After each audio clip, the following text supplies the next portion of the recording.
Hello and welcome to Lecture 5 of Energy in PHYS 1101. And in this lecture we're returning to the topic of collisions, which we last looked at when we were studying momentum, because energy can also be useful in analyzing collisions. So remember that whether we're dealing with an accident investigation, with a car crash, or perhaps dealing with the path of a spacecraft where we know where it's going before it interacts with a planet and we want to know after, or if we're trying to work out something to do with rocket propulsion where the rocket is pushing gases out the back and we want to know what the forces are on the rocket, we can use momentum. And this was last unit, and we used this fact that momentum is conserved in a collision if the system is isolated. And this is true if the system is isolated, if there are no external forces, and we can often make a good approximation that this is true if a collision takes place quickly. And this lets us solve for velocities. This is sort of the point. We know some velocities, we want to know some others. Conservation of momentum gives us a way of doing that. So now we're on to energy. Can we use conservation of energy in a similar way? So I want to stress again that momentum and energy are two very different things, but we're going to work by analogy. Conservation of momentum, when we have a collision between two objects, looks like this equation, right? That's a sum of the initial momentums and it equals the sum of the final momentums. So can we do the same thing perhaps with kinetic energy? Because kinetic energy also depends on the masses and velocities.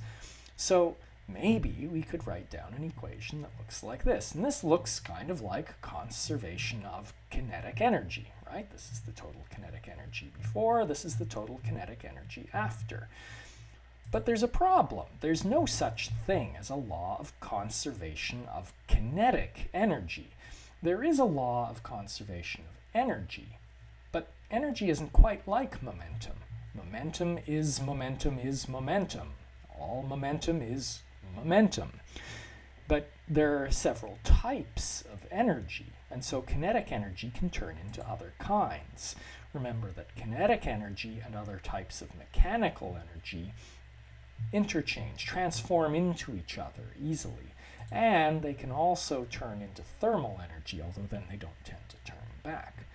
So if we're going to use this, we have to worry about this fact that kinetic energy tends to transform into other types of energy. Those transformations into thermal energy are going to turn out to be one of the big problems we need to deal with. Remember that friction tends to turn mechanical energy into thermal energy. There are lots of other situations where mechanical energy gets converted into thermal energy. For example, when you hammer a nail, just before impact, the hammer is moving rather quickly, and so it has a lot of kinetic energy. But after the hammer hits the nail, it's essentially at rest. The nail will have been driven a short distance down into the wood, so it will have moved briefly, but it's been brought to rest. And so all the mechanical energy in the system has disappeared. Now you may have experienced that if you hammer a nail, the nail warms up. In fact, if you hammer a large nail, you can often heat it up enough that if you accidentally touch it, you'll burn your fingers. So there's a lot of friction going on as the nail is driven down into the wood, but also the impacts of the hammer with the head of the nail, which is a normal force, produces thermal energy as well. But the other thing that's happening is that as the wood is being split open, as the nail is driven down into it, there are a lot of molecular bonds being broken, and that takes energy too. There's some terminology that we use when we're talking about collisions, and it's related to terminology that we use for talking about other things. When we talk about an object being elastic, we mean that it's springy. It tends to return to its original shape. Things like rubber balls, springs, elastic bands, those are all elastic. Whereas an inelastic object is deformable and tends to stay deformed when you change its shape. Things like clay, bread dough, wax, those are all inelastic. So when you go to the swimming pool and use the diving board, you expect that it will spring back. You store some spring potential energy in it when you try to dive off, and it returns that energy to you. On the other hand, if you go to a pool where the cheapskate owner got a great deal on a wax diving board, that's not going to work so well. So let's apply those ideas to collisions. When the objects in a collision spring back, in other words, they're elastically colliding with each other, then the kinetic energy before the collision gets temporarily stored as spring potential energy during the deformation of the objects. But after the collision, it all gets returned to kinetic energy. And so we can ignore the middle, right? Because the energy 1 equals the energy 2 equals the energy 3, and we basically have a law of conservation of kinetic energy when this happens. On the other hand, if the objects that are colliding remain deformed after the collision, then at least some of the kinetic energy that the system had before the collision gets transformed into thermal energy. And now the kinetic energy after the collision is different from the kinetic energy before. And so we would then call this an inelastic collision. I often find that students get confused about all the types of collisions, and admittedly there's a lot of terminology here. All we mean by elastic is that the kinetic energy before the collision is the same as the kinetic energy after, or in other words, the mechanical energy was conserved. And just because objects bounce off of each other doesn't mean the collision is elastic, but the objects do always bounce off each other in any elastic collision. Objects are not deformed after the collision if it's elastic. That's the real way to know whether a collision is elastic or not. And generally, this is only true as an approximation. We'll often say that a collision is fairly elastic if the kinetic energy before and after are close, and perfectly elastic if they're exactly the same. And you usually only see perfectly elastic collisions between, say, atoms or nuclei. On the other hand, an inelastic collision is any collision where the kinetic energy before is not equal to the kinetic energy after. The mechanical energy is not conserved, but it could increase or decrease. We usually pay more attention to the cases where it decreases, but there are certainly cases where the kinetic energy increases. In an inelastic collision, the objects may bounce off of each other, but then again, they may not. But in any case, the objects are deformed. There are more types of inelastic collisions than elastic collisions, so let's look at a few of the special cases. If we just say that a collision is inelastic, we often just mean that this is some collision where the objects rebound more slowly than they would in a similar elastic collision.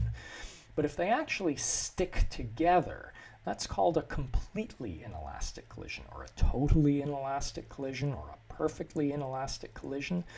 Many students get mixed up and think that's the way you tell whether a collision is inelastic, and that anytime a collision is inelastic, the objects stick together. But that's not true. That's a special case of inelastic collisions. On the other hand, you can have what's called an explosion, where the objects start out stuck together but then go flying apart somehow. This is sort of like the opposite of a completely inelastic collision. Well, here the kinetic energy is increasing, so it's inelastic. And so this is a case where you get a kinetic energy after that's greater than the kinetic energy before. So suppose the momentum and mechanical energy in a collision are both conserved. So this is a perfectly elastic and also isolated collision. That means you have these two equations, conservation of momentum, conservation of kinetic energy. And this can be very convenient because now that you have two equations, you can solve that, even if you only know 2 out of the 4 velocities. So this is one of the reasons we study perfectly elastic collisions, because they're convenient. If this is a one-dimensional case where the two objects are in line with each other so that we don't have to worry about the vector nature of any of this, then solving this is fairly easy. Now I'll say, solving this pair of equations can be quite a mess and is pretty intimidating to students at this level. And I don't really care in this course whether you're able to solve this. Just realize that in this special case, where object 2 is at rest, you get this nice solution. And this can be useful. Now, I'll stress, as usual, I do not want you to memorize these equations. I don't see what use it could be to you in your future lives to memorize these, and so I won't make you. But realize that they exist and realize what special case they apply to. So back in lecture 4 of the unit of momentum, we were looking at this car crash in a parking lot. So we had one parked car, stationary, being hit by another, and tire track lengths and so on told us what their velocities were immediately after the collision, and we wanted to know how fast this car was going before the collision, and we used conservation of momentum to find it. We found that it was going 11.5 meters per second. Let's just look at the energies. So the kinetic energy before is just the kinetic energy of car A before. And so that's just a half ma va squared. Okay, so a half 1,200 kilograms times 11.5 meters per second squared. And if you plug that into a calculator, you're going to find that that is about 7.94 times 10 to the 4 joules. Now, on the other hand, if you look at the kinetic energy after, that's going to be a half ma va prime squared plus a half mb vb prime squared. So that's a half. I'll just factor out that half, and I've got 1,200 kilograms times 4 meters per second squared plus the 1,500, right? 1,500 kilograms times 6 meters per second squared. And plugging that into a calculator, you get 3.66 times 10 to the 4 joules. So notice that those are very definitely not equal. The energy of the system has been about cut in half during this collision. And notice that these did not stick together. So this is not completely inelastic or totally inelastic, but this is an inelastic collision. So let's now compare that with a perfectly elastic case. Let's suppose we had a perfectly elastic collision between these two cars. Now this is actually ridiculous. Looking at cars after car crashes, you see they get very, very deformed. Car crashes are not even close to elastic. But, you know, maybe these cars are made of adamantium or some other comic book material like that. And so in this case, we have the two objects colliding and the one stationary, and so we can use these equations that we just got. So VA prime is going to be MA minus MB over the sum of the masses times VA. And you can go ahead and plug in those numbers, right? 1,200 kilograms, 500 kilograms, and the initial velocity of 11.5 meters per second. And you'll find that VA rebounds back the direction it was coming at about 1.3 meters per second.